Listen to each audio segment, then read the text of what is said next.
What's going on, guys? My name is Max Beaumont. I am a communication skills coach, and today I'm going to be looking at a video where the legendary Mike Tyson sits down with Howard Stern. This was a video in 2013, and I thought I would analyze it and talk about it because it popped up on my newsfeed the other day. It reminded me of how good of a communicator Howard Stern is. So I wanted to break it down, share it with you, and hopefully there's something we can all learn from it. I hope you enjoy. Because you are a true student of boxing, you knew, you're one of those guys who really understands boxing and where boxers come from. Yes, 100%. And so when you look back at boxers, traditionally, they've gotten hosed every step of the way. They generate tremendous amount of income. I want you to look and see what Howard did there. He told Mike, he said, Mike, you're a real student of the game. And he said it genuinely. You're a real student of the game. You understand boxing. Now, he's giving Mike his props. In a conversation, if you tell someone something about them, especially in a positive way, you have their attention. Because you are a true student of boxing, you knew, you're one of those guys who really understands boxing and where boxers come. How is Mike not going to listen now?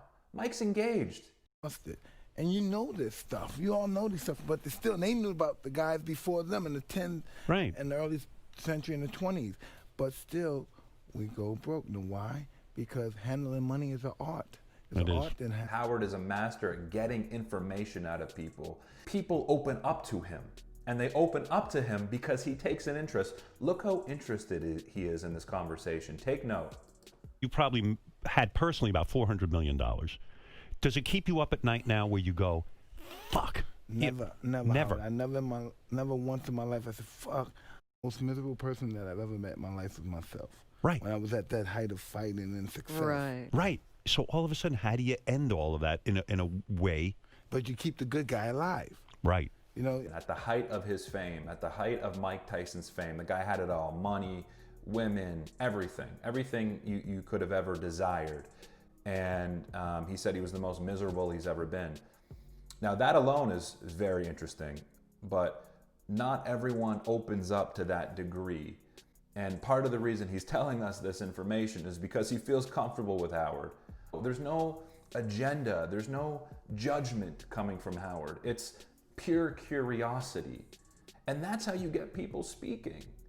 If you want to be a better conversationalist, it's important to show that interest, get curious about people. Let's continue.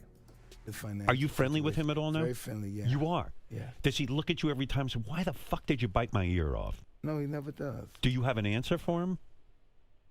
What is the answer? I'm sorry. I'm sorry. But that's so not you. You are a fan of boxing. Can you imagine if someone else asked Mike Tyson that? Why did you bite his ear off? I mean, that can go really bad. But if you pay attention to the tone in which Howard asked that question, he wasn't asking that in a judgmental way to elicit some sort of response. He was just genuinely curious. Yeah. Does he look at you every time and say, why the fuck did you bite my ear off? No, he never does. And that's part of being a good communicator. It's that non-judgmental curiosity. It's just a guy living my life. Were you scared that night? High. No, I'm scared every night, but never scared that he's going to beat me up kind of scared. Right. What? Howard doesn't ask and stick to surface level questions. The guy gets down to brass tacks. How did you feel? Were you scared? I would have been shitting my pants. And when we ask questions that go beyond the surface, when we tap into people's feelings and ask questions about how they felt about certain things, what's going to happen is you're going to get more interesting responses. Now, here's the other thing about Howard. It seems to me that he asks questions that he genuinely wants to know the answers to. He's not going off a script of what he thinks he should ask, or he thinks what his viewers may want to know. This is what he's curious to know. And when you come from a place of that genuine curiosity, you're gonna get some better responses, especially when you're asking these questions that are beyond the surface and getting to the heart of how people feel.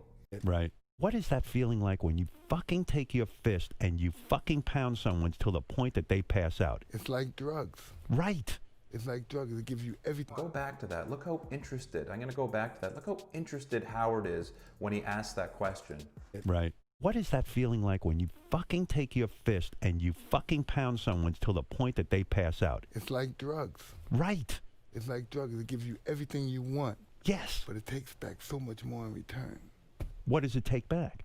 Everything. Your soul. Yeah, your spirit, your soul. How do you think about it? How do you? I want to take people's nose and stick it in their brain. How do you want to do that if you're a humanitarian? How do you want to do that to another human being? Because you want to kill them, right? Well, that's back then, yeah. Well, like, what a fascinating damn conversation. And he sympathizes with the feelings of his guests. Back then. And so the point is that you really are a sensitive guy inside, and that sensitive guy, it was almost like you couldn't let him out, or else you wouldn't want to put somebody's nose into their brain. Yeah. Howard, you know, he's not worried about offending people when he asks these questions. As a result, what happens, I think, is it makes for a better conversation because you're not scared to take the conversation to different places. So when he's asking these questions that may be perceived as offensive, he's not asking them from a judgmental place. He's asking them from a place of curiosity. And when you go beyond the surface and take those chances and risk maybe touching some buttons, the reward of that is you're gonna have some more interesting dialogue. And I think Howard, he takes those chances, he goes into those uncharted territories. There's no limits, there's no boundaries to his question asking. And that's part of what Howard does so well. Thanks for tuning in. My name is Max Beaumont. I hope you enjoyed the video, and I'll catch you soon.